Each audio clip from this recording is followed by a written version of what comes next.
Hi guys, I'm Shmee, hello and welcome back to the channel where you join me today here at the Quail. It's Monterey Car Week 2023 and this behind me is the Lotus stand and that car is what we're going to be taking a look at. Today is Jenson Button's delivery day of his very own Lotus Evija hypercar. Now Jenson's going to be joining me shortly. It was about 2 years ago that I rode on board the brand new Lotus Evija with him and we spoke about this car soon to arrive in his stable. Today we're going to catch up, talk about the livery, obviously the personal references for him that brings, and take a look at the brand new Type 66, which has just been unveiled on the other side of the stand here at the Quail. Let's go find Jenson, let's catch up and let's talk about his new Lotus Evija.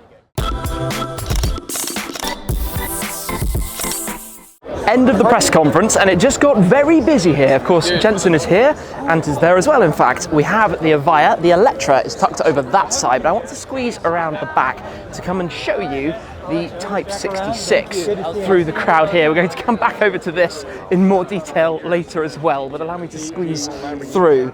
Take a look at this. To give you a very quick synopsis, this is effectively taking drawings and technical diagrams that Colin Chapman did back in 1969 to build a Can-Am race car for the 1970 race series. It never ended up being produced and effectively Lotus have brought it back from classic Team Lotus, keeping hold of those documents throughout time, and they're building 10 of these now with a tremendous soundtrack, as we've just heard. I mean, look at this thing, completely new 1970 Can-Am car. Now let me head back around towards the other side to go and catch Jenson, and we'll come and check this out in more detail later on. Jenson, how are you? I'm good, man. Yourself? Great, thank you. Good to see you, and congratulations, presentation day. Thank you very much. Well, you're not here to see me, you're here to see this. We're here to see both, because when we went up the hill at Goodwood a couple of years ago, we spoke, of course, about your Evija. It's here. It is. It's now here. This is the first time you've seen this car yourself, I believe? In real life, yeah. I've seen through the build, photos and what have you, and also the photos that we put on social a few days ago. But this is the first time I've seen it in real life, yeah, where I can actually touch it and feel it. So, see also how your very special, very personal livery has transferred over to us as well. You can't miss that it's mine, yes. No, it's instant. I mean, you must have spent quite some time deciding the exact configuration, layout. It's a very personalised process, isn't it? Oh, it is, and you know, normally I wouldn't go this loud when it comes to cars in terms of designs. I was going to say, but I thought it's such a loud car. I was like, you know what? Let's do it. And the guys came up with a few ideas of where we're going to put the stripes and what have you, and I think it looks amazing. Yeah, it looks absolutely fabulous. Obviously, the sound of the Type 66. That's not this making the noise. No, this is completely different. You've of course driven Evijas, I'm sure, multiple times. Yeah. You're familiar with the car, familiar with the amount of power that this thing delivers. Instant torque, 2,000 odd horsepower. It's quite funny with that behind, isn't it? What's the experience like? Instant is the word. That's the one thing I think that people, when they get used to, you know, a combustion engine, there's a lot of power there and the torque curve can be amazing, but when you first touch the throttle, it's not there. Whereas with this, it's immediately there. Yeah. So a very different way of feeling, and it kind of is a different way of driving, and it takes a bit of time, I think, for most people to get used to. Sudden, immediate power. But no, it's super quick. I drove it at Hessel quite a few times around the track.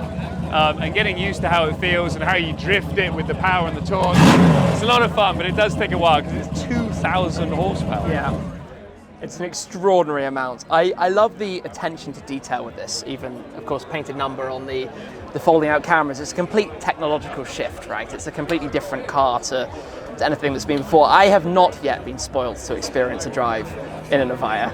I might have to give you a nudge to come out with you at some point. That would be amazing. I think I have a lot of people asking if they can ever go in this one. I'm sure. While we've got it behind, Eletre. Do you have an Eletre coming? Are you? I do. I first drove the Eletre in Shanghai around the F1 circuit. So that wasn't the 900 horsepower monster that we have behind us. It was I think it's 650, the lower horsepower model. But the thing that you get, the power's great, obviously.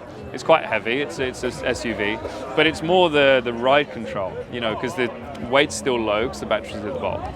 But also because it's got a lot of stability control. So it actually drives really well around a track. You're not going to be racing it around a track, but it's there in case you need it. You know, so the dog doesn't get sick in the back when you're hammering it around roundabouts. So, no, great. But we're going to talk about my car, the Evija. Yes, of course. So there's so much that's exciting about this, and so much that's different. Like when you look down here, you look at the front of the car through the windscreen. It's all the floating components. Yeah. The dashboard is this brace. Yeah. So when you don't have a combustion engine, you don't have the gearbox that you need to fit everything around. You have so much space. So we're able to, it looks like a spaceship in there, and it feels like a spaceship when you're driving it. And everyone says EVs, they don't sound much. This one does. Yeah. I don't know what it is. I said to the guy, if you put something through the speakers, because it sounds really cool, it's like a spaceship. No, that's just how it is. Yeah. So it's very cool sounding. And this thing has 2,000 horsepower, 500 horsepower per corner. Yeah, 500 horsepower alone is a pretty good sports car. The Emira 3.5 V6 is 400 horsepower. Yeah. So we're 5 times that in here. Yeah. I'm noticing as we look around, things like having a carbon fiber windshield wiper, all those weight savings, the attention to detail. I mean, this is obviously hypercar territory. What are your plans with the car? When it's completely, you're off and driving it, where are you? Got any ideas of where you want to go, what you want to do with it? Well, I live in California, so it's perfect. I actually live near all the canyons. So quite close to stunt. It's probably a little bit quick for stunt, to be fair. Yeah, that's a bit tight and twisty. Yeah, but there are a lot of really cool flowing roads. Yeah. I don't necessarily drive that quick on the road anyway. But it's also great because there's one thing about EV that I love as well, that is you just jump in it and go. Yeah. You know what I mean? You don't have to sit there and warm it up. And the funny thing is, when you start getting used to EV, you go back to a combustion engine, you feel like every gear shift feels harsh. Yes. Even in a limousine, it feels harsh. So everything's just immediate, and the way that it feels, and you're totally in control of it still, but it's all very gradual, which is nice. With 2,000 horsepower. You've gone with the exact matches on the colours, I imagine, with this. Yes, this is exactly the same as my 2009 Braun, and I know it's nuts, but I love it, and I feel that myself along with Ross Braun are probably the only 2 people that could paint a car in this colour. I am all for it. I love a story, a connection, a reason for doing something exactly like that. And I also love the way it's been translated to the body of this, because let's be real, the Evija is a completely different shape to an F1 car. It's working with totally different parameters and different layouts. And for example, back here, and obviously one of the most distinct parts of the Evija are these tunnels that you have all the way through it. To keep the colour flowing through there actually emphasises those even more. Well, you have to as well, because it's like, at what point do you actually stop? Yeah. When does it go from the white to the black? So with the Venturi being in white as well, people think, oh, is this a cooling duct? So no, it's not, because we don't have anything to cool there at the moment. So it's more of the, changing the airflow in terms of more downforce or more efficiency, or both. So yeah. That's a great view through there. Isn't it, the Multimatic dampers? Yeah. Horizontally mounted. It's... You can also see how compact everything is. This car is a full monocoque. So from the nose, in front of the badge, all the way back to here is a full monocoque. It's a one-piece monocoque. You talk about carbon fiber tubs in a road car, but they always have a crash structure or something shoved on the ends. Yeah, and the engine fits onto the back of it. Whereas the batteries and motor fits into the monocoque on this, which is pretty cool. That's quite something. Yeah. Can we take a quick look inside? Yeah, we can. Pop open the car and just have a quick glance through, because interiors are as important as... Oh, I love the details down there. Yeah. I'm a sucker for anodized elements like this. For example, where you have the pedals in the green to match, the air vent surrounds, the selector on the steering wheel. This talking spaceship. Oh, and the 22 details on the doors. They're definitely in your face, but yeah. No, but that's what it's about. When you create a vehicle like this, obviously you're building something so bespoke from the very beginning, creating something that's totally for you, right? This is well, it's literally your car that we're taking a look at here. You can make something that is personal, and you can bring those details through, even down to the stitching color around the leather. There's one other thing that you wouldn't have noticed, that in the center of the seat, it has my race wins. Oh wow! Up the center there. Whose idea was that? It actually wasn't mine. That was from the guys. It was the guys from Lotus. So they're like, what do you think about doing this? I'm like, guys, that's such a cool idea. That is beautiful.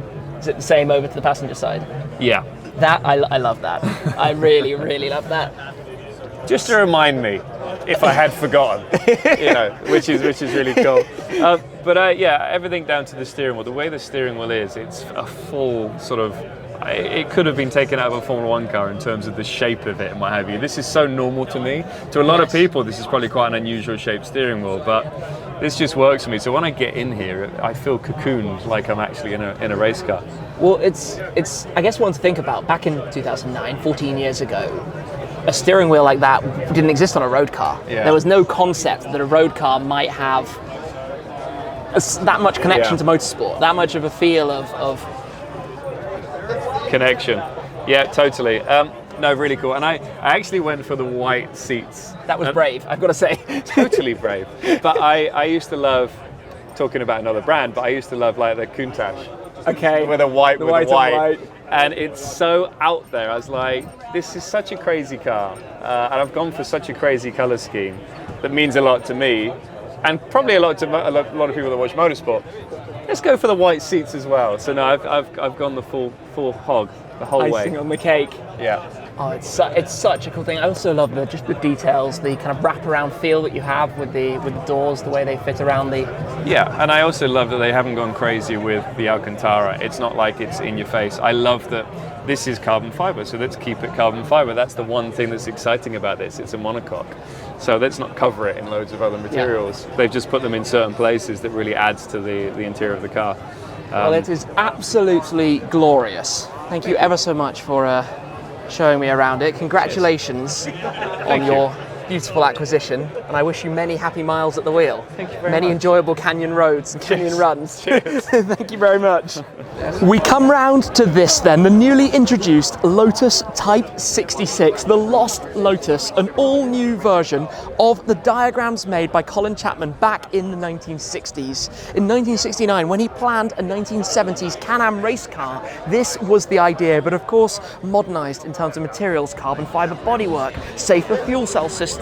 We have some throwbacks though with the retro gauges and of course the look and feel, and this is a car that boasts 800 kilos of downforce while only weighing somewhere approaching 900 kilos. We've got a 5.8 litre pushrod V8 making 830 horsepower and 746 newton meters of torque. There's a sequential shifter of course for the gearbox with optional paddle shifters as well should the clients wish. In terms of the visual appearance, it's painted in the period correct racing livery. Carbon is mostly hidden away, but with the nod to it, with the exposed Lotus logo across the rear wing. Look at how open this is though. This is a Can-Am race car running on slick tyres, made using original techniques. For example, the rivets that you can see on the exterior, also for the cabin area as well. The rivets around the cockpit very much do with the chassis, the main shell of the car itself. Seeing this here is really cool. There are 10 to be made in total, with the first to be delivered in late 2024. The number 10 represents the number of races in the 1970 Can-Am series,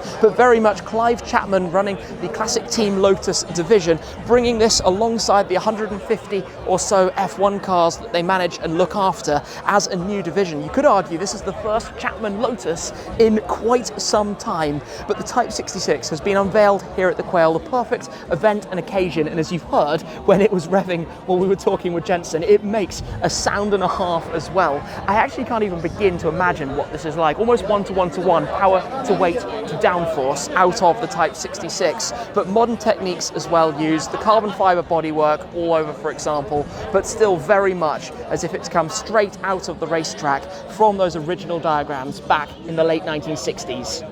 What a day it has turned into, starting out cloudy and overcast as it often does here. Before the sun has burnt through, it is a glorious afternoon and we're here with Jenson's Evija. We've had a first look at the brand new Type 66, making its global introduction, the 10 of those to be produced, but also to walk around this car with Jenson, having spoken about it, of course, 2 years ago when we went up the hill in the Emira at Goodwood at the Festival of Speed, a first opportunity to ride in a car that very much is inspired by this in terms of its design. In fact, seeing the Evijas again, you realise how much of that design philosophy has transferred into the Emira, which of course I very much enjoy with mine. It's basically become my daily driver, the 3.5 litre supercharged V6, but obviously this, a completely different proposition. A really cool personal nod with the livery, with the design, with the specification, and obviously with 130 Evijas to be built in total, it's always going to be fun to see what different specifications the customers go for, and of course seeing those popping up around the world now that production is underway and the cars are getting ready.